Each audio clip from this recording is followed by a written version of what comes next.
रिवला छोटा भीम बनायचं होतं आणि त्याची तयारी आम्ही कशी केली हे तुम्हाला पुढे तर सांगतेच. पण सकाळी-सकाळी हा काय पसारा दाखवते असं तुम्हाला वाटेल ना, पण घरात पेंटिंग करायचं ठरलं होतं आणि अचानकच ते काका वगैरे आले आणि ते बोलले, की आजच पेंटिंग करूयात म्हणून हा सर्व काही पसारा होता. इव्हनिंगची वेळ होती. छोटा भीम म्हटलं, की लड्डू तर आलाच म्हणून शॉपमध्ये आलो होतो. पण लाडू तर घेतलेच आम्ही, पण त्या व्यतिरिक्त रिवूने अजूनही स्वीट मागितले. त्याला हे घेऊ का ते घेऊ असं झालं होतं. आणखी 1-2 स्वीट त्याच्या आवडीचे घेतले आणि नंतर ना आम्ही शॉपमधून बाहेर आलो.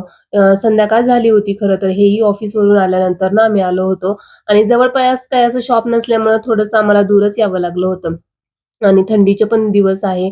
मी आधीच ऑलरेडी स्वयंपाक वगैरे बनवून गेली होती. पनीरची भाजी, चपाती आणि सलाड असं काहीसं जेवण होतं. दिवसभर खरं तर खूप कंटाळा आलेला. कारण की सामानांची इकडनं-तिकडनं झाकपाक करणं म्हणा किंवा सगळं काही व्यवस्थित मॅनेज करणं जेणेकरून धूळ वगैरे जाणार नाही म्हणून.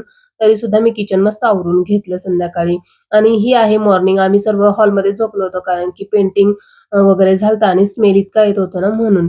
तर माझा हा छोटा भीम असा काहीसा रेडी झाला होता आणि छोटीशी म्हटलं क्लिप काढून ठेवा कारण की स्कूलवाले काय आपल्याला इतके फोटोज वगैरे देत नाहीत.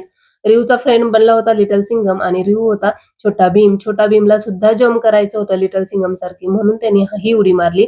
अशा प्रकारे मी माझ्या छोट्या भीमची तयारी केली होती. तुम्हाला कशी वाटली नक्की कमेंट करून सांगा. चला बाय. भेटूया नेक्स्ट व्लॉगमध्ये.